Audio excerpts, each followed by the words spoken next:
Assalamualaikum warahmatullahi wabarakatuh. Perkenalkan, nama saya Ulfatul Nadiro dengan NIM C1CN01930 dari kelas R9. Di sini saya akan menjelaskan tentang Islam dan Syariah Islam dengan mata kuliah Akuntansi Syariah dengan dosen pengampu Dr. Wirmi Eka Putra SEMSI CIQNR. Di sini saya akan menjelaskan tentang makna Islam, yaitu dari sisi bahasa, kata Islam berasal dari kata aslama yuslimu islaman, yang artinya tunduk, patuh, dan selamat. Jadi, seorang yang tunduk dan patuh kepada kepala negara, secara bahasa bisa dikatakan aslama li Rais Abdullah. Inilah makna generik atau makna bahasa dari kata Islam. Jadi, Islam adalah sebuah pedoman hidup dan berkehidupan yang dikeluarkan langsung oleh Allah SWT sebagai pencipta, pemilik, pemelihara, dan penguasa tunggal dalam alam semesta, agar manusia tunduk, patuh, dan pasrah kepada ketentuannya untuk meraih derajat kehidupan lebih tinggi, yaitu kedamaian, kesejahteraan, dan keselamatan, baik di dunia maupun di akhirat. Berikut beberapa makna Islam, yaitu diantaranya, yang pertama, Islam adalah ketundukan, Islam adalah wahyu Allah, Islam adalah agama para nabi dan rasul, Islam adalah hukum-hukum Allah di dalam Al-Quran dan Sunnah. Islam adalah jalan Allah yang lurus. Islam membawa keselamatan dunia dan akhirat. Dasar-dasar ajaran Islam, Islam sebagai pedoman hidup dan kehidupan yang dikeluarkan langsung oleh pemegang otoritas tunggal, Allah SWT, mencakup 3 aspek, yaitu akidah, syariah, dan akhlak yang tidak dapat dipisahkan antara satu dengan yang lainnya. Selanjutnya yaitu hukum Islam. Hukum Islam secara istilah disebut juga hukum syara, adalah hukum Allah yang mengatur perbuatan manusia yang di dalamnya mengandung tuntunan untuk dikerjakan atau ditinggalkan, atau pilihan antara dikerjakan atau ditinggalkan oleh mukhalaf.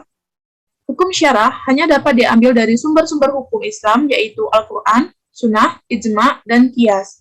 Hukum atau norma perbuatan yang tidak diambil dari sumber tadi tidak disebut sebagai hukum syara.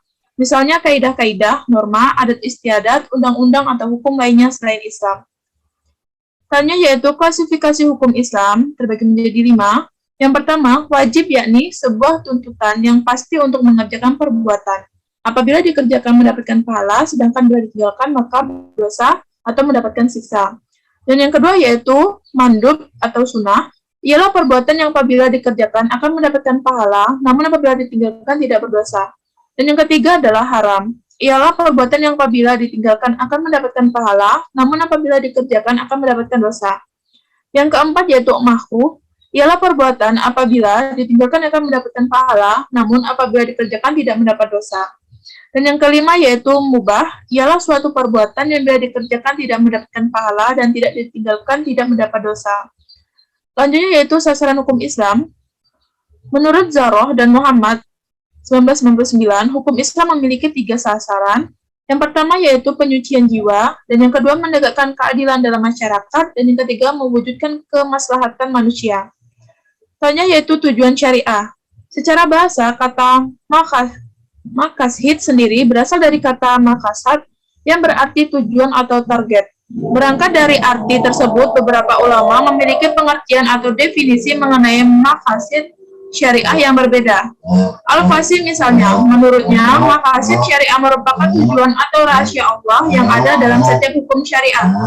Sedangkan Ar-Sunni berpendapat bahwa maqasid syariah adalah tujuan yang ingin dicapai oleh syariat agar kemaslahatan manusia bisa terwujud secara umum. Maqasid syariah memiliki tujuan untuk kebaikan atau kemaslahatan umat manusia. Selanjutnya yaitu tujuan syariah, terbagi menjadi 5, yaitu menjaga agama, menjaga jiwa, menjaga akal, menjaga harta, dan menjaga keturunan. Mungkin cukup sekian penjelasan dari materi yang dapat saya sampaikan. Apabila terdapat kesalahan, mohon maaf. Saya ucapkan terima kasih. Wassalamualaikum warahmatullahi wabarakatuh.